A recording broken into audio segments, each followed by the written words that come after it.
الحمد لله رب العالمين والعاقبة للمتقين والصلاة والسلام على أشرف الأنبياء والمرسلين وعلى آله الطاهرين الطيبين وأصحابه الغر الميامين ومن تبعهم بإحسان إلى يوم الدين. أما بعد، فأعوذ بالله من الشيطان الرجيم. بسم الله الرحمن الرحيم.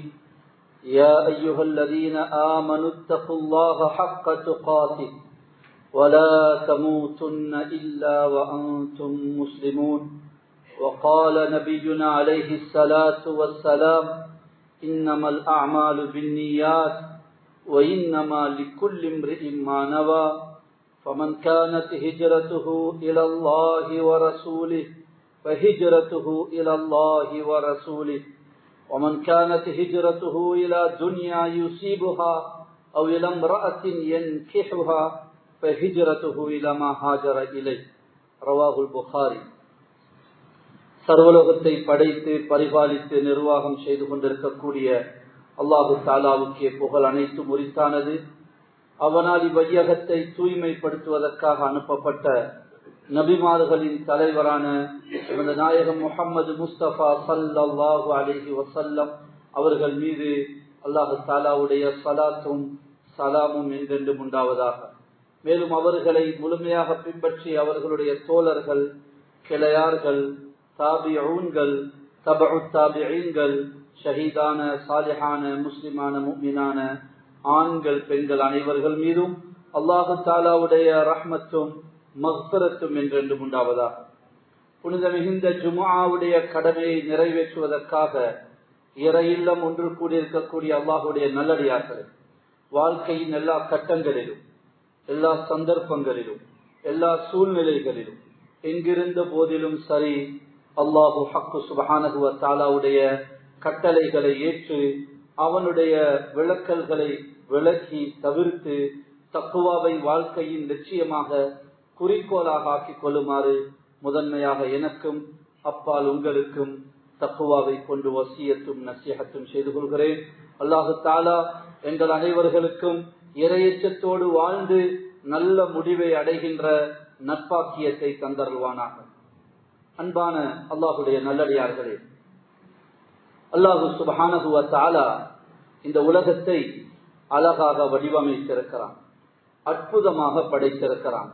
வானம், பூமி, சூரியன், சந்திரன், கோள்கள், நட்சத்திரங்கள், மரங்கள், செடிகள், கொடிகள், பறவைகள், பல வகைகள், காய்கறி வகைகள் என்று உலகத்தை ஒரு அற்புதமாக வடிவமைத்திருக்கிறான். உலகத்தை அல்லாஹு தஆலா இவ்வளவு ஆச்சரியமாக அற்புதமாக படைத்திருப்பது இந்த உலகத்தை பார்த்து நாங்கள் ஏமாந்து போவதற்காக அல்ல. இந்த உலகத்தை பார்த்து உலகத்தை படைத்தவனை புரிந்து கொள்வதற்காக, உலக படைப்பினங்களை பார்த்து அதனை படைத்தவனை நினைப்பதற்காக, படைப்பினங்களுடைய திரையை தாண்டி படைத்தவனோடு இணைய வேண்டும். இதுதான் வாழ்க்கையில் சாதனை. படைப்பினங்களை பார்த்து ஏமாந்து மதி மயங்கி உள்ளத்தை பறிகொடுத்து படைத்தவனை மறந்து வாழ்பவர்கள் பாவம், பரிதாபம், முட்டாள்தனமான வாழ்க்கை வாழ்பவர்கள் வாழ்க்கையில் தோற்று போவார்கள், வாழ்க்கையில் ஏமாந்து போவார்கள். எழுதி வைத்துக் கொள்ளுங்கள், இன்று எழுதுங்கள். இது சத்தியம், இது உண்மை. குர்ஆன் சுன்னா சொல்லுகின்ற பகிரங்கமான உண்மை, பகிரங்கமான சத்தியமான உண்மை. படைத்தவனை மறந்துவிட்டு படைத்தவனுக்கு மாறு செய்து கொண்டு யாரெல்லாம் படைப்பினங்களோடு பின்னி பிணைகிறார்களோ, படைப்பினங்களை சேர்த்து குவிக்கிறார்களோ, படைப்பினங்களோடு இணைந்து கொள்கிறார்களோ, படைத்தவனை மறந்து படைத்தவனுக்கு மாறு செய்து உலகத்தையே ஆண்டாலும் பாவம், பரிதாபம், அவன் வாழ்க்கையில் தோத்து போகக்கூடியவன், ஏமாந்து கொண்டிருப்பவன், முட்டாள்தனமாக வாழ்பவன். இந்த உண்மை ஒவ்வொருவருக்கும் புரிய வரும். கண்களை மூடியதும் தெரிய வரும். உலக வாழ்க்கை கனவு என்பது கண்களை மூடியதும் தெரிய வரும். தூக்கத்தில் கனவு என்பது கனவிலே புரியாது. கண்களை திறந்ததும் தான் நான் இவ்வளவு நேரம் பார்த்தது கனவோ, ஓஹோ, ஏமாற்றமோ என்ற எண்ணம் கண்களை திறந்த பிறகுதான் தெரிய வரும். அவர் கனவிலே பிளைட்டில் இருப்பதை போன்று காணலாம், கனவிலே அரசராக இருப்பதை போன்று கூட பார்க்கலாம். கண்ணை விழித்த பிறகுதான் தெரியும், ஆட்சியும் இல்லை, பிளைட்டும் இல்லை, நான் படுக்கையிலே இருக்குகிறேன் என்பது இவ்வளவு நேரம் பார்த்தது கனவு என்பது கண்ணை திறந்த பிறகு தெரியும். உலக வாழ்க்கை கனவு என்பது கண்களை மூடிய பிறகு தெரியும். அப்போது தெரிந்து பிரயோசனம் இல்லை. அன்பான அல்லாஹ்வின் நல்லடியார்களே, எனவே கண்களை திறந்திருக்கும் போது இதை தெரிந்து கொள்ளுங்கள், புரிந்து கொள்ளுங்கள், உணர்ந்து புத்திசாலிகளாக உலகத்தில் வாழுங்கள் என்பதையே குர்ஆன் வஹி எங்களுக்கு எத்தனை வகையில், எந்தெந்த விதத்தில், எந்தெந்த முறையில் சொல்ல வேண்டுமோ அத்துணை முறையிலும் தெளிவுபடுத்துகிறது. சம்பவங்களை சொல்லி சொல்ல வேண்டுமா? குர்ஆன் அதையும் விடவில்லை. உதாரணங்கள் சொல்ல வேண்டுமா?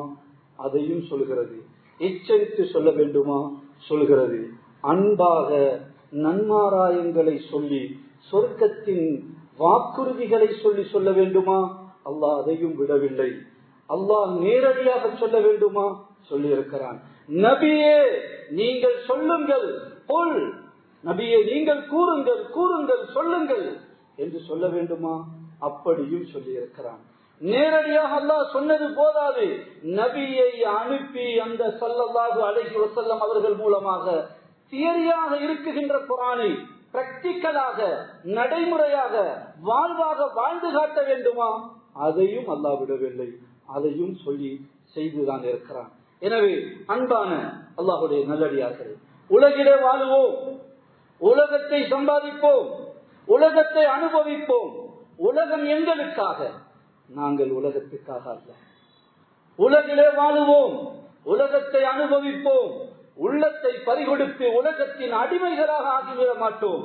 உலகத்தை அனுபவித்தே உலகத்தை படைத்தவனை நோக்கி பயணிக்குகின்ற அற்புதமான ஒரு ஆன்மீக பயணம்தான் ஈமானிய இஸ்லாமிய வாழ்க்கை. உலக வஸ்துக்களை அனுபவிப்போம், ஆனால் அந்த வஸ்துக்களை படைத்தவனை மறக்க மாட்டோம். அந்த வஸ்துக்களை வைத்து அதனை படைத்தவனை புரிந்து அவனை அவனுடைய மகிழ்ச்சியை அடைந்து அவனை நெருங்குகின்ற அற்புதமான ஆன்மீக பயணம் சகோதரர்களே. குர்ஆன் என்னை உங்களை அழைத்துக் கொண்டே இருக்கிறது. ஃபஃபிர்ரு இலல்லாஹ், அல்லாஹ்வின் பக்கம் விரையுங்கள். ஃபஃபிர்ரு ஓடுங்கள், வஸாரிஉ விரையுங்கள், அல்லாஹ்வுடைய மக்ஃபிரத்தின் பக்கம் உங்களுடைய கவனங்களை திருப்புங்கள். வஅனீபு இலா ரப்பிக்கும், உங்களுடைய ரப்பின் பக்கம் திரும்புங்கள். வஅஸ்லிமு லஹு, உங்களை அவனிடத்தில் ஒப்படையுங்கள். வஇலா ரப்பிக ஃபர்கப், உங்களுடைய ரப்பின் பக்கம் ஆர்வம் கொள்வீராக. வதபத்தல் இலைஹி தப்தீலா, முழு மூச்சாக முழு கவனத்தையும் அவன் பக்கம் திருப்புங்கள். குர்ஆனுடைய வசனங்கள் இது. இப்ராஹிம் அலைஹிஸ்ஸலாம் சொன்னார்கள், இன்னி ஸாஹிபுன் இலா ரப்பி, நான் என்னுடைய ரப்பை நோக்கி போகுகிறேன். இன்னி முஹாஜிருன் இலா ரப்பி, குர்ஆன் இதையெல்லாம் சொல்கிறது. இப்ராஹிம் அலைஹிஸ்ஸலாம் இன்னொரு இடத்தில் அவர்களுடைய செய்தியை குர்ஆன் சொல்லும் போது, இன்னி முஹாஜிருன் இலா ரப்பி, நான் என்னுடைய ரப்பை நோக்கி ஹிஜ்ரத் செய்கிறேன் என்று சொன்னார்கள். ஆன்மீக பயணம் சகோதரர்களே, அது பஸ்ஸிலோ, ட்ரெயினிலோ, பிளைட்டிலோ, ஜெட்டிலோ போகுகின்ற பயணம் அல்ல. ஜெட்டுடைய வேகத்தை விட வேகமாக போகுகின்ற ஒரு கல்புடைய பயணம். உள்ளத்தை அல்லாஹ்வின் பக்கம் திருப்பி பாருங்கள், உள்ளத்தை அல்லாஹ்வின் பக்கம் திருப்பி பாருங்கள். உள்ளம் ஒளி பெற ஆரம்பிக்கும், உள்ளம் பிரகாசம் அடைய ஆரம்பிக்கும். அதுக்கு எந்த கட்டுப்பாடையும் அல்லாஹ் வைக்கவில்லை. அவர் படித்து அவர் பட்டதாரியாக இருக்க வேண்டும், ஆலிமாக இருக்க வேண்டும், அவர் பணக்காரராக இருக்க வேண்டும், அவர் பரம்பரை முஸ்லீமாக இருக்க வேண்டும். எந்த கட்டுப்பாடையும் அல்லாஹ் வைக்கவில்லை. சாதாரண ஒரு வாலிபர் நினைக்கிறார், நான் அல்லாஹ்வை அடைய வேண்டும், அல்லாஹ்வை நெருங்க வேண்டும் என்றிருந்தால் அவருக்கு அடுத்த நிமிடமே வாசல் திறக்கப்படுகிறது. நேற்று வரை பாவத்தில் இருந்த ஒருவன், நான் தௌபா செய்ய வேண்டும், எனது வாழ்க்கை எத்தனை நாளோ, நான் இன்று மரணிக்க இருக்கிறேனோ, நாளை மரணமாக போகிறேனோ, எனக்கு அல்லாஹ் வேண்டும், அல்லாஹுடைய பொருத்தம் வேண்டும் என்று நேற்று வரையில் குடியிலே இருந்த ஒருவன் நினைத்தால் கூட அல்லாஹுடைய புறத்தால் அவனுக்கு வரவேற்பு, அல்லாஹ்வின் அருள் அவனை நோக்கி விரைகிறது, கதவுகள் திறக்கப்படுகிறது. கொள்ளை கோஷ்டியின் தலைவராக இருந்த ஃபுதைல் இப்னு இயாத், ஆன்மீகத்தின் இறைநேசர்களுடைய தலைவராக செய்யது தாயிஃபாவாக மாறுகிறார். எத்தனையோ இறைநேசர்கள் அவர்களுடைய வாழ்க்கை எப்படியோ இருந்தது, எப்படியோ மாறியது. சகோதரர்களே, ஜனாதிபதியை எல்லோரும் நெருங்க முடியாது. நாட்டினுடைய அரச பெரும் பதவியில் இருப்பவர்களோடு எல்லோரும் கதைக்க முடியாது, எல்லோரும் அவர்களை சந்திக்க முடியாது. அதுதான் பொது நிதி. அவர்களுடைய பாதுகாப்புக்காக அப்படியான ஏற்பாடுகளை செய்திருப்பார்கள். ஆனால் நான் என்ன சொல்ல வருகிறேன், அரசனுக்கெல்லாம் அரசனான ஜப்பார், கஹார், வஹாப், ரஸாக், தவ்வாப், ஹன்னான், மன்னான், கஃபார், ரஸாக், அந்த ஜல்ல ஜலாலுஹு உலகத்தை அகிலத்தை படைத்து ஆளுகின்ற அந்த ரப்புல் ஆலமீனுடன் யாரும் கதைக்கலாம், யாரும் அவனை நெருங்கலாம், யாரும் அவனோடு தொடர்பு கொள்ளலாம். நீங்கள் யாரும் அவனோடு நெருங்க முடியும், அவனோடு கதைக்க முடியும். அது பள்ளிக்கு சென்றுதான் பேச வேண்டும், காபாவுக்கு சென்றுதான் அல்லாஹ்வை நெருங்க வேண்டும், இன்ன இமாமிடம் சொல்லி அவர் மூலமாகத்தான் போக வேண்டும் என்ற எந்த தரகர்களையும் தரகர்களையும் அல்லாஹ் எங்களுக்கு நியமிக்கவில்லை. என்னுடைய அடியான் என்னோடு கதைக்க நினைக்கிறானா, தாராளம். இரவா, பகலா, வீட்டிலா, ரோட்டிலா, அவன் பஸ்ஸிலே இருந்து கொண்டு அல்லாஹ்வோடு கதைக்கலாம். அவன் ட்ரெயினிலே உடம்பு இருக்குகிறது, அவருடைய உடம்பு விமான நிலையத்தில், பிளைட்டிலே, ஏர்போர்ட்டிலே, அவருடைய உள்ளம் அல்லாஹ்வோடு. சுப்ஹானல்லாஹ், எவ்வளவு இரக்கமுள்ள ரஹ்மான், எவ்வளவு பாசமுள்ள, கிருபையுள்ள, கருணையுள்ள அந்த ஜல்ல ஜலாலுஹு ரஹ்மான். அவனை நெருங்க, அவனை அடைய எந்த திரையையும் எந்த தடையையும் அவன் எங்களுக்கு விதிக்கவில்லை. சகோதரர்களே, அப்படி இருந்தும் நானும் நீங்களும் அவனை விட்டு தூரமாக இருந்து அவனுடைய பொருத்தத்தை பெறாமல், அவன் நெருக்கத்தை அடையாமல் உலகத்தை விட்டு பிரிவோம் என்றால் எங்களை போன்ற துப்பாக்கிய சாதிகள் யாரும் இருக்க முடியாது. எனவே கண்ணியமான சகோதரர்களே, ஒன்றே ஒன்றுதான் நிபந்தனை, நான் உள்ளத்தால் நாட வேண்டும், நீங்கள் உள்ளத்தால் அவனை தேட வேண்டும், அல்லாஹ்வின் பக்கம் உள்ளம் திரும்ப வேண்டும். அவ்வளவுதான், அந்த ஒன்றுதான். அவர் யாராக இருந்தாலும் சரி. நான் நேற்று இஸ்லாத்துக்கு வந்தேன், எனக்கு அல்லாஹ்வோடு கதைக்க முடியும், தாராளம். நான் நேற்று வரை மோசமான ஒருவன், நான் அல்லாஹ்வை நெருங்க வேண்டும், முடியுமா? தாராளம். நீங்கள் யாரிடமும் உங்களுடைய எதையும் சொல்ல வேண்டிய அவசியம் இல்லை. நான் அப்படி இப்படி என்ற உங்களுடைய குறைகளை, தவறுகளை அவர் இவரிடம் போய் முறைப்பட வேண்டிய அவசியம் இல்லை. அல்லாஹ்வோடு நேரடியாக கதைத்து பாருங்கள். ஒரு நாளைக்கு ஒரு 5 நிமிடத்தை ஒதுக்குங்கள். மொபைலை ஆஃப் பண்ணிவிட்டு தலையை கீழே போட்டு அல்லாஹ்வோடு கதையிட்டு அல்லாஹ்வுடன் துஆ கேட்பது என்பது வேறு. நான் முனாஜாத், அல்லாஹ்வோடு கதைப்பதை சொல்கிறேன். உங்களுக்கு தெரிந்த பாஷையில், கொச்சையான மொழியில், எப்படி முடியுமோ அப்படி, எந்த மொழியில் முடியுமோ அந்த மொழியில் அல்லாஹ்வோடு கதையுங்கள். யா அல்லாஹ், நீ உலகத்தை அகிலத்தை படைத்த ரப்புல் ஆலமீன், நீ என்னை படைத்தவன், எனக்கு பாக்கியங்களை தந்திருக்கிறாய். என்னுடைய கண்ணு, காது, நாவு, மூளை, கை, கால் உறுப்புகள் எல்லாம் நல்லா இருக்கிறது. நீ தந்த நேமத்துகளை வைத்து உனக்கு நான் மாறு செய்து விட்டேன், உன்னை மறந்து வாழ்ந்து விட்டேன். போதும் யா அல்லாஹ், போதும் யா அல்லாஹ், இதுக்கு பிறகும் நான் உனக்கு மாறு செய்ய விருப்பமில்லை. எனக்கு வழியை காட்டு, எனக்கு பாதையை காட்டு, நான் உன்னை அடைய வேண்டும், எனக்கு உன்னுடைய பொருத்தத்துடைய வழியிலே நீ வழி நடாத்து என்று ஒரு 5 நிமிடம் அல்லாஹ்வோடு பேசிப்பாங்க. யார் யாருடனோ கதைக்கிறோம், போனை செக் பண்ணி பாருங்கள். அவரோடு 7 நிமிடம், காலையில் இருந்து மாலை வரை எவரெவரோடோ யார் யாருடனோ என்னவோ எல்லாம் பேசி இருக்கிறேன். என்னை படைத்த அல்லாஹ்வோடு பேச எனக்கு நேரம் இல்லையா? நான் அவ்வளோ ஒரு பாக்கியம் கிட்டவனா? என்னுடைய கல்பு அவ்வளவு கல்லஞ்சமாகி விட்டதா? இல்லை சகோதரர்களே, இல்லை. அல்லாஹ்வின் அருளை விட்டு நிராசையாகாதீர்கள்.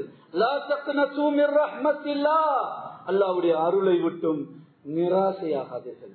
அல்லாஹ் என்னை கைவிட மாட்டான், அல்லாஹ் எனக்கு வழிகாட்டுவான், அல்லாஹ் எனக்கு உதவி செய்வான் என்ற நல்லெண்ணங்களை, நல்ல ஆதரவுகளை அல்லாஹு தாலாவின் மீது வைத்துக் கொண்டு அவர் தன்னுடைய உறவுகளை அல்லாஹ்வோடு அழகுபடுத்த நினைத்து விட்டால், அந்த ஒரு உறவு சீராகிவிட்டால் எல்லா உறவுகளும் அழகாகிவிடும். அந்த ஒரு உறவு அழகாகிவிட்டால் எல்லா தொடர்புகளும் அழகாகிவிடும். உண்மை சகோதரர்களே, அது உண்மை. அந்த உறவு துண்டிக்கப்படுகின்ற போது எல்லா உறவுகளிலும் அதனுடைய விளைவு பாதிப்பு உண்டாகும். வெளிச்சம் இல்லாத ஒரு வாழ்க்கையாக இருக்கும். லைட் இருக்கிறது, ஃபேன் இருக்கிறது, ஏசி இருக்குகிறது, வெளிநாடுகளில் இருந்து லைட் ஷேடர்கள் கொண்டு வந்து போட்டு இருக்குகிறோம். ஆனால் மெயின் கனெக்ஷன் டிஸ்கனெக்ட் ஆக இருந்தால் எந்த லைட் இருந்தும் பல்ப் இருந்தும் வேலை இல்லை. வெளிச்சம் இருக்காது, குளிர்ச்சி இருக்காது, காத்து இருக்காது. அப்படித்தான் நீங்கள் பல்பை மாற்றுவோமா, ஃபேனை மாற்றுவோமா, வயரிங்கை மாற்றுவோமா, சுவிட்ச் போர்டை மாற்றுவோமா, எதை மாற்றியும் வேலை இல்லை. மெயின் கனெக்ஷனை கொடுக்காத வரைக்கும் நாங்கள் கடையை மாற்றுவோமா, தொழிலை மாற்றுவோமா, வீட்டை மாற்றுவோமா, ஸ்டாஃபை மாற்றுவோமா, ஃபிட்டிங்ஸை மாற்றுவோமா, எதை மாற்ற போகிறீர்கள்? எதை மாற்றியும் வேலை இல்லை. பிரச்சனை அங்கே இல்லை. நீங்கள் மாறாத வரைக்கும் எதையும் மாற வேண்டிய அவசியம் இல்லை. நான் மாற வேண்டும், அவ்வளவுதான். எனக்கு என்னுடைய படைத்த ரப்புடைய உறவு சீராக வேண்டும், அவ்வளவுதான். எல்லாமே சரியாகிவிடும். இந்த ஒன்றை சரி செய்யுங்கள் சகோதரர்களே. இந்த ஒன்றிலே கவனம் செலுத்துங்கள். இந்த ஒன்றிலே உங்களுடைய புத்தியை, அறிவை, காலத்தை, நேரத்தை, அல்லாஹு தஆலா தந்த ஆற்றல்களை இந்த ஒன்றுக்காக செலவழியுங்கள். எல்லாமே சரியாகிவிடும். மனைவியை மாற்றியும் வேலை இல்லை. வீட்டை நாங்கள் எங்களுக்கு வருகின்ற பிரச்சனைகளை எல்லாம் அடுத்தவர்கள் மீது போட்டு விடுவோம். அவனால் தான், இவனால் தான், அவளால் தான், இவளால் தான், வீட்டினால் தான் இந்த பிரச்சனை, தொழிலால் தான், பார்ட்னரால தான், மேனேஜரால தான் என்று எங்களுக்கு வருகின்ற பிரச்சனைகளை எல்லாம் அடுத்தவர்களுடைய தலையிலே போட்டு விடுவோம்.